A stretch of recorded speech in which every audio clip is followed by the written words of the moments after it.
Françoise et Rémi Gossel, bonjour, bienvenue sur Radio Maria. Bonjour. Bonjour.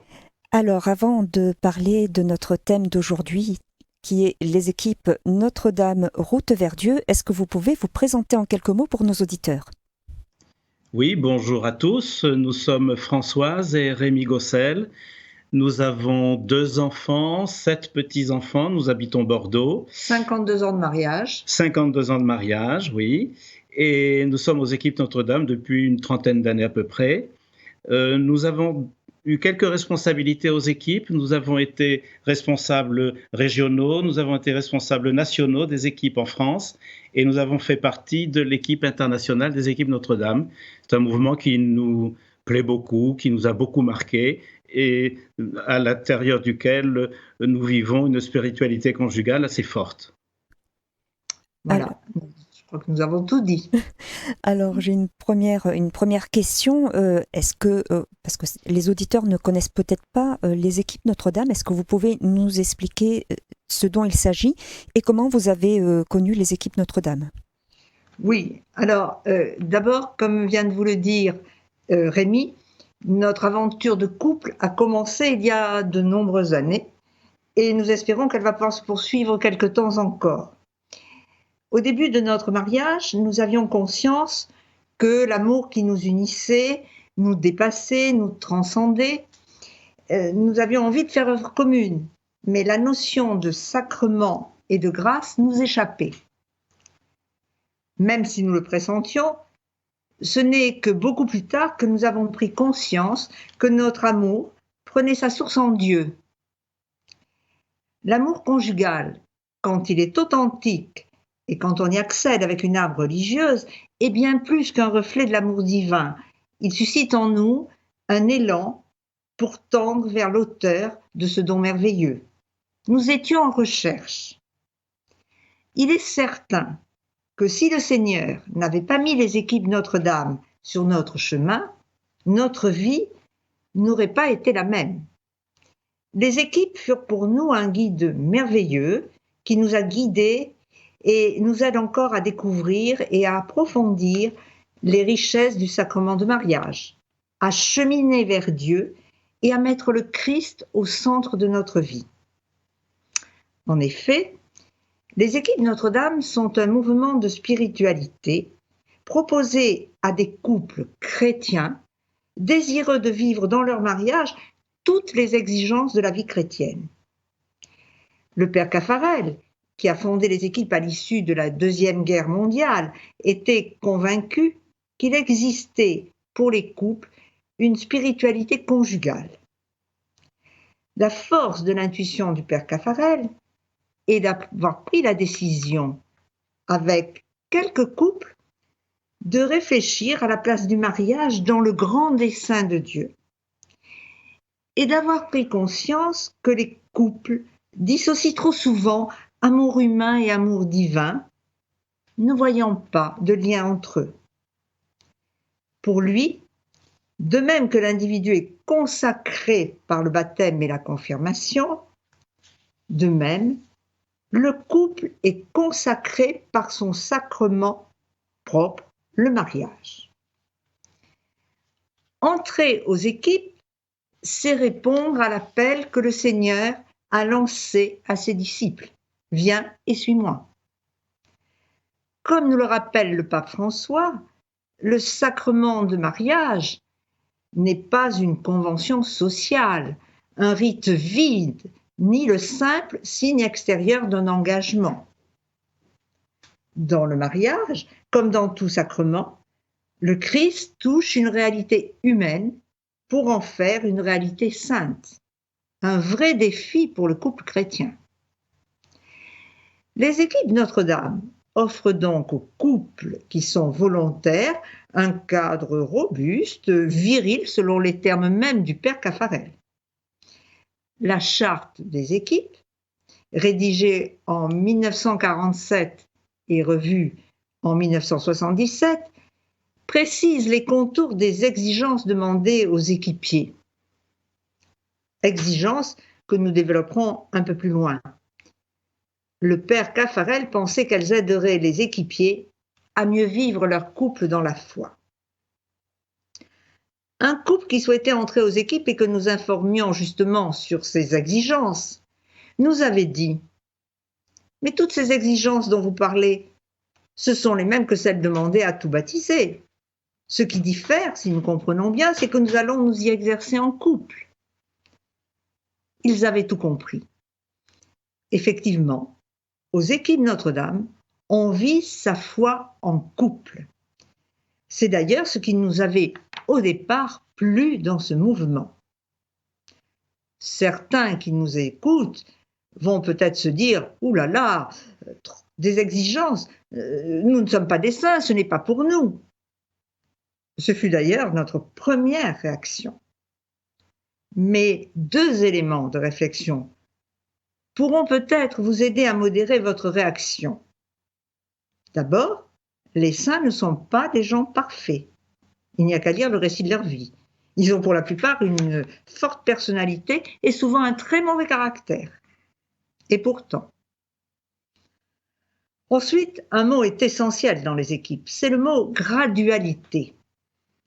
Les équipes de Notre-Dame sont avant tout une école de vie chrétienne. Le père Caffarel disait « On vient s'initier à la vie chrétienne ». S'initier, c'est-à-dire non seulement acquérir l'intelligence de la vie chrétienne, mais encore s'exercer ensemble à la pratique de la vie chrétienne. L'important est d'avoir envie de progresser sur le chemin vers Dieu. Nous ne sommes pas pressés, nous n'aurons pas assez d'une vie pour modeler notre moi intérieur. Et l'intérêt des équipes, c'est que nous ne serons pas seuls. Nous allons faire équipe avec d'autres chercheurs de Dieu et avec des conseillers spirituels. L'entraide aux équipes est essentielle. Donc, n'ayons pas peur, avançons en eau profonde.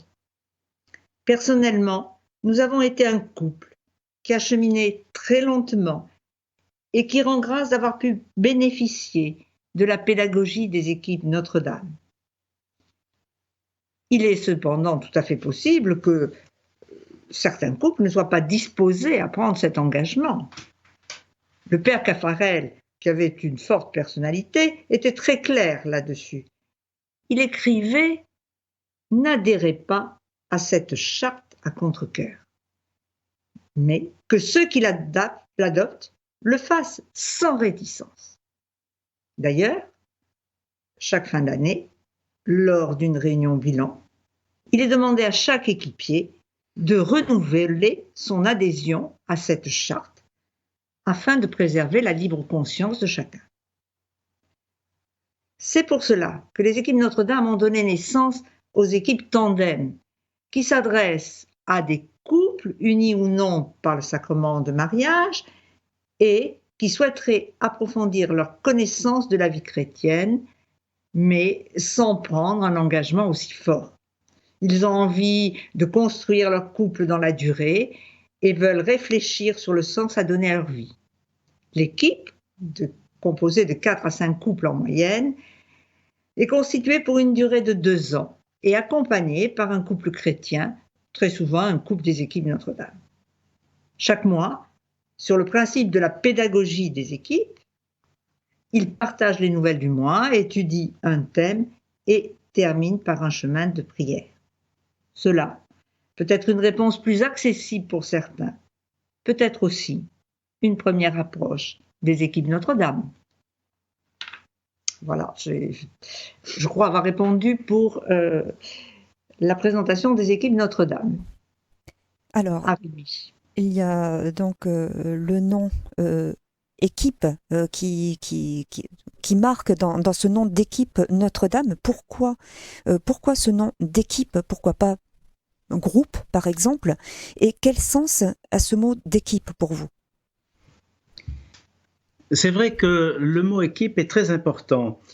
Quand le père Caffarel, avec 3 ou 4 couples ensemble, ont décidé en 1947 de rédiger cette fameuse charte des équipes Notre-Dame, ils ont souhaité donner à ce mouvement naissant un cadre robuste, dont parlait Françoise tout à l'heure, traçant les principes auxquels ses membres devaient se conformer. Cette charte, aujourd'hui, elle a 73 ans. Elle est pourtant d'ailleurs d'une saisissante actualité. Alors je précise que la charte commence par une phrase clé parlant des couples en recherche de Dieu. Je la cite. « Parce qu'ils connaissent leurs faiblesses et leurs limites, parce qu'ils ont une foi indéfectible en la puissance de l'entraide fraternelle, ils ont décidé de faire équipe. » Le mot équipe apparaît. C'est la première phase de la charte. Il en est ajouté une seconde aussitôt. Le mot équipe est préféré à tout autre. Il implique l'idée d'un but précis, poursuivi activement en commun. Voyez, dans la charte, tout de suite, on place le mot équipe. Et une autre chose, il est bien précisé l'importance de l'entraide. L'entraide est le ciment de l'équipe. L'entraide se manifeste dans tous les aspects d'une vie d'équipe. En particulier, dans un sens peu connu, c'est l'entraide spirituelle, qui est tout à fait nécessaire quand on veut parcourir ensemble le chemin menant à l'intimité avec le Christ, qui est notre espérance commune. On s'accompagne sur notre vie de foi avec nos forces, nos avancées, mais aussi avec nos faiblesses et nos reculs. Les vivre à plusieurs est stimulant, car, comme dans toute équipe, le plus rapide accompagne le plus lent. Il arrive aussi que le plus lent dépasse le rapide. On constate souvent que les rôles s'inversent. Faire équipe est donc à la racine de ce mouvement. C'est une fin en soi. C'est la manifestation forte du désir de ne pas rester seul, de partager, d'échanger et de s'entraider. Alors, qu'est-ce qu'une équipe? Et comment fonctionne-t-elle?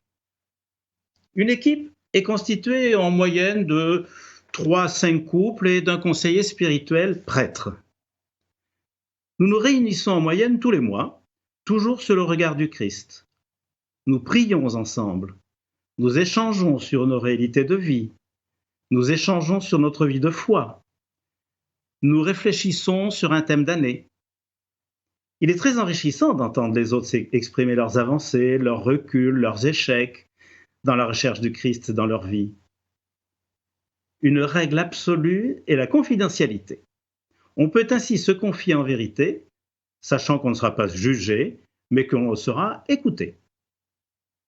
Depuis 30 ans qu'on est aux équipes, jamais ce principe n'a été transgressé. Il engendre une authenticité, je dirais, que l'on ne rencontre nulle part ailleurs, même en famille. Nous pensons qu'il n'est pas bon pour un couple de rester seul, isolé face à soi-même. Il est salutaire de trouver un moyen de se confier, d'entendre les autres, mais il n'est pas facile de trouver un lieu où cette confiance est possible. Nous pouvons dire par expérience que l'équipe est bien ce lieu où la confiance est totale. Combien de fois avons-nous fait le constat que nous avions, lors d'une soirée en équipe, pu échanger en vérité, comme jamais nous ne parvenions à le faire, en famille ou même avec de bons amis. Il y a quelque temps, en écoutant témoigner un couple de l'âge de nos enfants, j'ai eu le sentiment de mieux comprendre mes propres enfants. À d'autres occasions, c'est nous qui apportions le recul d'un couple plus âgé à un couple plus jeune, en lui permettant de relativiser les difficultés du moment qu'il pouvait vivre en famille. La diversité des âges et des origines au sein d'une équipe est souvent source d'apports mutuels, parfois dérangeants, il faut bien le dire, mais toujours enrichissants. J'ai aussi le souvenir d'un couple qui, lors d'une retraite, avait fait la découverte de l'oraison. Ils nous ont montré un aspect tellement fort de cette rencontre avec Dieu qu'elle est entrée dans nos vies d'une manière inattendue, mais réelle. Nous nous en souvenons encore. L'entraide spirituelle que j'évoquais tout à l'heure est là. Elle est bien là, forte. Elle est là, vigoureuse, présente dans nos vies de foi. S'agissant du conseiller spirituel, sa présence est essentielle. Il fait partie de l'équipe. Il apporte sa connaissance des textes bibliques, de la parole de Dieu. Il connaît bien l'histoire, les principes qui régissent la vie de l'Église. Il est notre lampe sur la route. Au fil de nos déménagements, nous avons connu plusieurs équipes, donc plusieurs conseillers spirituels. Chacun, à sa manière, a marqué notre vie. Nous avons été frappés, en particulier, par la complémentarité dont parle notre fondateur, le Père Caffarel.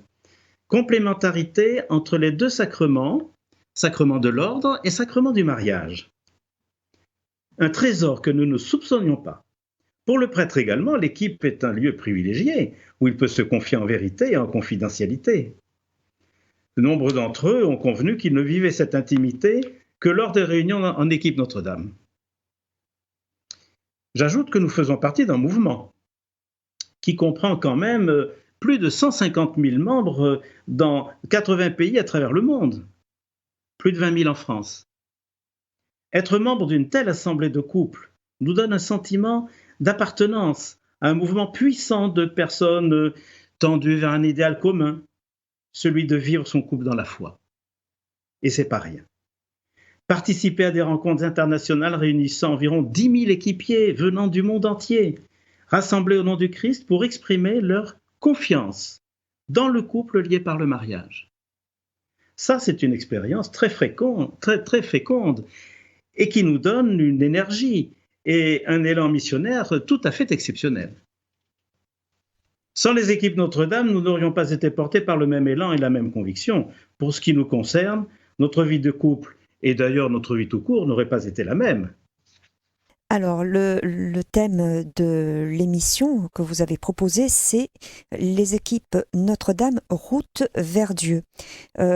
Pourquoi avez-vous choisi cet intitulé et même si vous avez répondu en partie avec la réponse précédente, est-ce que vous pouvez développer comment les équipes Notre-Dame soutiennent leurs membres sur cette route? Comme je l'ai déjà dit au début, pour le père Caffarel, les équipes Notre-Dame devaient être avant tout une école de vie chrétienne. En décidant de se marier à l'Église, les futurs conjoints placent Dieu au cœur de leur union. Et s'ils entrent aux équipes, c'est qu'ils veulent cheminer en couple vers Dieu. Je m'arrête un instant sur le terme de cheminer qui n'est pas pris au hasard. Cheminer suppose en effet que nous portons chacun d'un point du parcours qui nous est personnel et que chacun marche à son pas. C'est essentiel. L'important n'est pas la rapidité de la marche, mais le but que nous poursuivons, c'est-à-dire suivre le Christ. Nous savons tous combien les obstacles sont nombreux sur le chemin. C'est vrai, mais il ne nous faut jamais oublier, comme nous l'a dit le pape Paul VI, que nous ne sommes pas livrés à nous-mêmes, puisque le Christ et l'Esprit Saint, ces deux mains de Dieu, travaillent sans cesse pour nous. Le père Caffarel, qui avait accepté au départ d'accompagner quelques couples sur ce chemin, a beaucoup observé la vie de ces chercheurs de Dieu et en a tiré des conclusions et des remèdes qu'il explique dans une lettre dont je vous lis un extrait. Notre amour de Dieu pour rester vivant exige une foi, une connaissance vivante. Or, le moyen de privilégier cela, le moyen de posséder une foi vivante est de laisser pénétrer en soi la parole de Dieu. C'est elle qui fait flamber en nous ce feu que le Christ est venu porter à la terre. Rien de surprenant, poursuit-il, que la foi et l'espérance déclinent et s'éteignent chez celui qui omet d'écouter son Dieu qui lui parle. Le père Caffarel avait compris aussi que pour aider les couples à progresser, il fallait leur proposer une règle. De là est née la charte qui précise les moyens présentés aux équipiers pour nourrir leur foi. Dans le jargon des équipes, on les nomme les points concrets d'effort. Ils sont au nombre de 6. D'abord, il nous est demandé d'écouter la parole de Dieu. Dieu parle aux hommes parce qu'il les aime et veut établir avec chacun d'eux une relation d'amour, une relation de personne à personne. Ainsi, chaque jour, la familiarité avec la parole de Dieu se révèle pour un très grand nombre d'équipiers une source de richesse et de renouvellement individuel, conjugal et social. Elle les aide à mieux discerner quel est le projet de Dieu pour eux. Jean-Paul II disait « L'ignorance des Écritures, c'est l'ignorance du Christ ». Le deuxième point nous invite chaque jour à une rencontre en tête-à-tête avec Dieu, un cœur à cœur, ce que l'on appelle l'oraison. Le père Caffarel lui accordait une grande importance. Selon lui, c'est un moyen de sauver notre âme de l'asphyxie. Pour beaucoup d'entre nous, cette rencontre avec Dieu n'est pas facile, même si la méditation de la parole nous y conduit. Il nous a fallu de très nombreuses années pour sentir combien cette oraison est libératrice, puisqu'elle nous amène à être en vérité, sans masque avec le Seigneur, dans toute notre pauvreté. Peut-être qu'un jour, nous pourrons dire à la manière de saint Paul, ce n'est pas moi qui vis, c'est le Christ qui vit en moi. Les jours de désert, de lassitude, une phrase de saint Augustin me rassure, vouloir prier, c'est prier.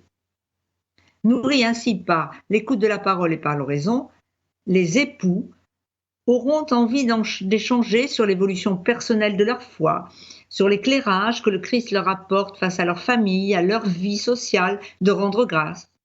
Ainsi, la prière conjugale, familiale, troisième point concret d'effort, est le temps unique dans la journée, l'occasion de remettre en lumière le sacrement qu'ils se sont donné, comme si tous les soirs, ils voulaient se redire oui. Mais comme nous sommes des êtres incarnés et imparfaits, nous avons aussi besoin de nous réajuster humainement l'un à l'autre, à tous les moments et à tous les âges de la vie.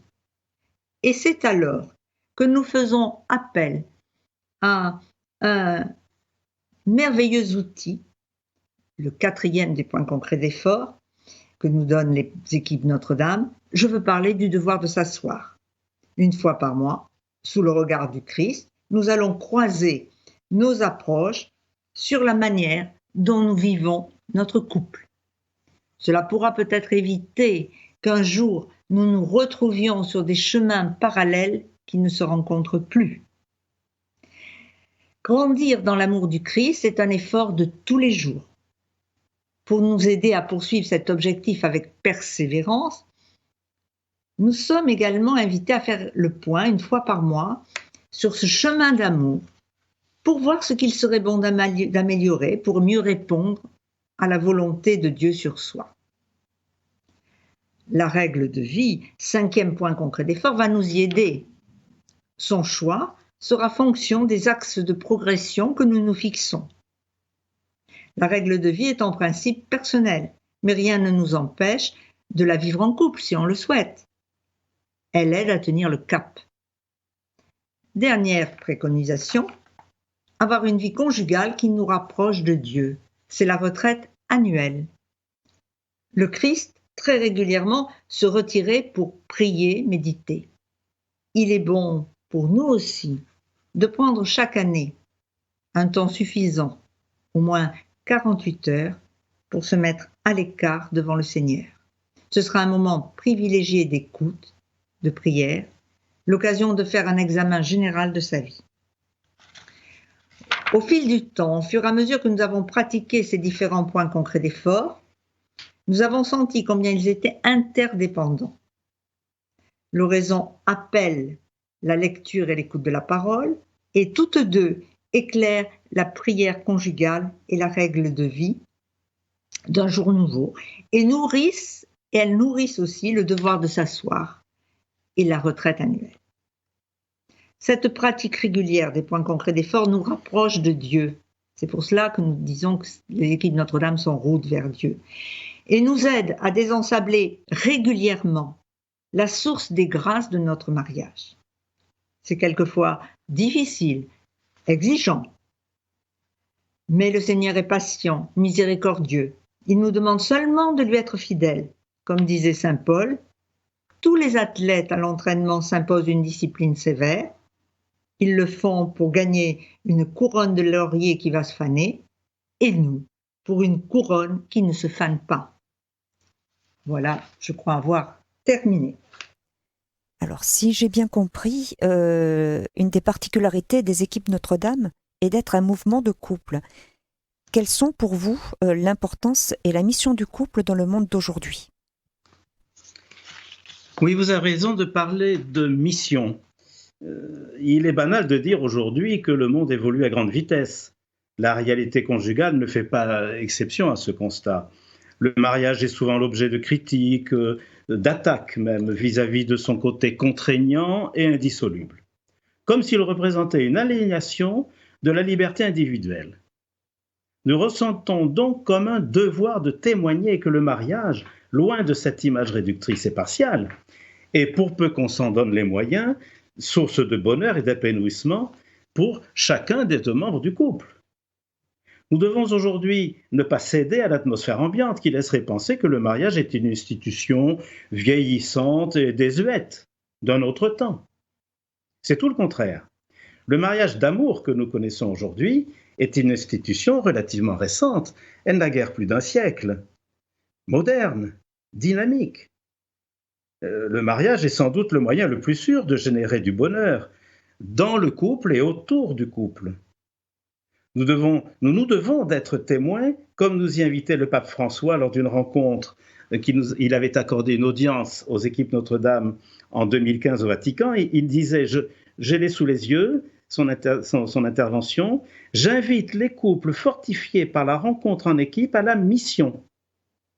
Cette mission qui leur est confiée est d'autant plus importante que l'image de la famille est déformée par de puissants projets contraires et sous-tendue par des colonisations idéologiques. » C'est clair. Il ne s'agit pas de nous évader du monde en clamant qu'il n'est pas à notre goût. Il s'agit plutôt de montrer à tous ceux qui nous entourent que le modèle qu'on nous propose trop souvent n'est pas le seul. Et surtout d'affirmer notre conviction qu'on trouvera le bonheur on ne le trouvera pas en tout cas dans la recherche éperdue d'une réussite éphémère, mais qu'on le trouvera dans l'épanouissement d'une vie de couple harmonieuse et durable. C'est ainsi que le couple chrétien a un rôle à jouer. Il ne doit pas garder pour lui seul les grâces reçues de son baptême et de son mariage. Lors de l'audience que nous avons déjà évoquée au Vatican en 2015, le pape François exhortait les couples des équipes Notre-Dame à accueillir et accompagner. C'était ces mots. Le mot accueillir fait d'ailleurs partie de l'identité de notre mouvement. Le père Caffarel parlait du ministère de l'hospitalité chrétienne. Le couple qui accueille dans son intimité offre non seulement de la chaleur humaine, bien sûr, mais aussi il irradie de son amour. Cet esprit d'accueil s'inscrit parfaitement dans la perspective de la nouvelle évangélisation. Le mot accompagner, lui aussi, est un mot-clé pour nous. Lors de cette même rencontre, le pape François avait insisté sur la nécessité de ce qu'il appelait la pratique de l'art de l'accompagnement. En premier lieu, dans une société en perte de repères, il nous faut relever un défi en quelque sorte culturel et spirituel, un défi également éducatif, en vivant plus en vérité et en profondeur les exigences de la vie chrétienne. Le développement d'une conscience écologique éclairée doit nous conduire à un style de vie plus simple, plus humble et plus solidaire. La famille est un lieu privilégié pour semer par l'exemple les valeurs de l'Évangile. Il faut œuvrer sans se décourager pour réfléchir aux moyens de transmettre la foi dans nos familles. Nous sommes aussi appelés par l'Église à accompagner plus spécialement les moments de grande fragilité dans le couple. Nous sommes un mouvement de couple. Nous pouvons parler au moment des préparations de mariage, dans les premières années de la vie de couple, dans les moments de crise, dans les situations complexes issues des ruptures et des incompréhensions. Nous devons également cultiver l'attention que nous devons porter à nos anciens. La notion de fraternité, si chère au père Caffarel, doit trouver ici toute son expression. Pour conclure, je dirais qu'il est vrai que dans le contexte actuel de la perte de visibilité du mariage et de sécularisation importante de notre monde, le couple chrétien se doit de maintenir bien haut sur le boisseau, à la vue de tous, le flambeau du mariage, et de ne pas le laisser se ternir en le cachant dans l'intimité de son foyer. Puissions-nous être contagieux et répandre autour de nous la conviction qui nous anime. Le futur du monde est dans le couple, que forment un homme et une femme qui réalisent le projet de Dieu. Vous connaissez le début de la Genèse. Hommes et femmes, il les créa pour qu'ils croissent et se multiplient, afin qu'ils emplissent la terre et la soumettent. C'est donc bien le couple qui est à l'origine de tout. Et comme le dirait saint Paul, malheur à nous si nous omettions d'en témoigner. Nous avons une question par SMS. Il s'agit d'une question de Catherine et Christophe de Nancy qui écrivent « Ça a l'air vraiment intéressant, vos équipes Notre-Dame, mais comment fait-on concrètement pour y entrer ?» C'est une excellente question parce qu'après tout, c'est vrai qu'on en a parlé avec conviction, mais encore faut-il savoir comment on peut adhérer à ce mouvement. Alors, il y a plusieurs moyens. Moi, je conseillerais aux gens déjà qui seraient intéressés d'aller sur notre site. On a un site internet qui peut leur donner pas mal de renseignements. Je vous donne ce site, www.équipe-notre-dame.fr. Allez visiter un petit peu ce site. Alors, d'une part, ça vous donnera des renseignements et d'autre part, des coordonnées. Il faut savoir que dans chaque ville, à peu de choses près, il y a ce qu'on appelle un secteur. Et il y a des responsables de secteur. Ces responsables de secteur ont un numéro de téléphone qui est assez facile à se procurer en allant sur le site. Vous pouvez très bien appeler d'ailleurs le secrétariat de Paris si vous ne le trouvez pas directement. Je vous donne le numéro 01 43 36 08 20. Voilà, 01 43 36 08 20. C'est le secrétariat national des équipes Notre-Dame qui vous donnera les coordonnées des responsables de votre secteur. Et là, on vous dirigera vers ce qu'on appelle un foyer informateur qui vous donnera toutes les informations nécessaires. Et si vous sentez que ça vous plaît, eh bien, ma foi, vous pourrez adhérer sans aucune difficulté. La seule exigence que disait le père Caffarel, c'est d'avoir envie de suivre le Christ. Et bien entendu d'être marié avec le sacrement de mariage. Avoir envie de suivre le Christ, disait le père Caffarel. Et là, vous avez tout. Alors, nous avons également une question par SMS de Francesca. Bonjour à tous, merci pour cette belle intervention. Est-ce que le père Caffarel a étudié les couples croyants uniquement ? Est-ce qu'il a étudié les couples avec un qui est croyant et l'autre non ? Qu'en dit-il pour ce dernier ? Quelle approche pour ces couples dont un seul est croyant ? Merci, soyez bénis. Donc c'est signé Francesca. Le père Caffarel a essentiellement travaillé sur la notion de couple uni par le sacrement de mariage. Pour lui, c'était, je dirais, sa cible. Alors, effectivement, on réfléchit aussi beaucoup aux couples qui ne sont pas pour tous les deux effectivement baptisés, tous les deux croyants. Et justement, c'est à ce niveau-là que peut-être il faut se diriger vers les équipes tandem qui seront plus appropriées. J'en ai parlé tout à l'heure dans mon intervention. Je pense que c'est plus adapté parce que vraiment, au cœur des équipes Notre-Dame est le sacrement de mariage. Alors tout dépend évidemment, je sais bien qu'on peut recevoir le sacrement de mariage si l'un des deux n'est pas baptisé, s'il y en a un seul, mais bon, il faut quand même que le conjoint adhère vraiment à cette notion de sacrement de mariage. Dans les équipes tandem, c'est un peu différent. Donc, si vous voulez des renseignements sur ces équipes tandem, téléphonez aussi au 01 43 36 08 20. Vous aurez, et là aussi, toutes les réponses souhaitées et on vous enverra la documentation sur les équipes tandem. Alors, nous avons un message d'un auditeur ou une auditrice qui n'a pas signé. Chers auditeurs, pensez à ajouter votre prénom à la fin de vos messages. Bonjour, nous avons été intéressés par votre émission. Cela paraît un bon moyen de progresser dans notre foi. Ce qui nous interpelle, c'est le temps que cela prend dans nos vies, tant en réunion d'équipe et autres, alors que nous sommes déjà bien chargés. Merci pour votre réponse. Vous savez, la notion de temps est très relative. C'est le temps que l'on se donne. Bon, on ne peut pas dire que ce soit quand même très prenant. Il y a, comme j'allais dire, obligation, la réunion mensuelle, ça c'est évident. Il faut participer à la réunion mensuelle. C'est en général un dîner qu'on fait entre amis et c'est quand même pas très prenant. C'est un repas. C'est une réunion autour d'un repas. Bon, ça fait une soirée, en gros une soirée par mois. Et puis il est quand même recommandé de participer aux réunions que justement je parlais du secteur tout à l'heure. Le secteur en général organise 1 ou 2 réunions par an. Ça n'est quand même pas très exigeant en termes de temps. Il y a aussi quand même, il faut parler des points concrets d'effort. Mais les points concrets d'effort, si vous voulez, c'est le temps de la prière, le matin et le soir. Alors effectivement, nous avons côtoyé, là nous sommes à la retraite, nous avons été en activité, mais nous avons côtoyé beaucoup de gens qui avaient des emplois du temps excessivement chargés et qui trouvaient le moyen, malgré tout, de suivre ces temps de rencontre avec Dieu.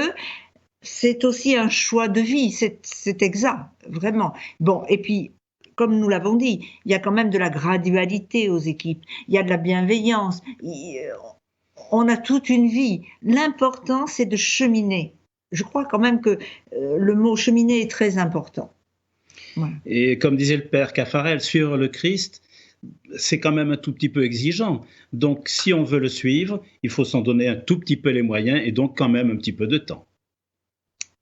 Eh bien, merci beaucoup Françoise et Rémi Gossel. Nous arrivons au terme de cette émission. Est-ce que vous souhaitez peut-être ajouter une dernière chose, pour un message pour les auditeurs de Radio Maria? Alors, moi, j'ai envie de dire que je rends grâce tous les jours, d'abord pour le sacrement de mariage qu'avec Rémi nous nous sommes donnés il y a 52 ans. Et puis, je rends grâce aussi pour avoir eu la chance de vivre cette belle aventure accompagnée par les équipes Notre-Dame, parce que je vous assure que c'est un mouvement merveilleux, c'est un mouvement qui donne envie de continuer, qui est là dans les moments difficiles. Alors vraiment, c'est un très très beau mouvement. Voilà. Eh bien, voilà, je n'ajouterai rien. Je trouve que le message de Françoise est tout à fait pertinent. Et je crois, c'est vrai, que les équipes Notre-Dame portent le couple de sa naissance jusqu'à sa fin. Et ça, c'est magnifique. Eh bien, merci Françoise, merci Rémi pour ce temps que vous avez passé avec nous pour parler des équipes Notre-Dame. Et puis, au revoir, à très bientôt. Merci.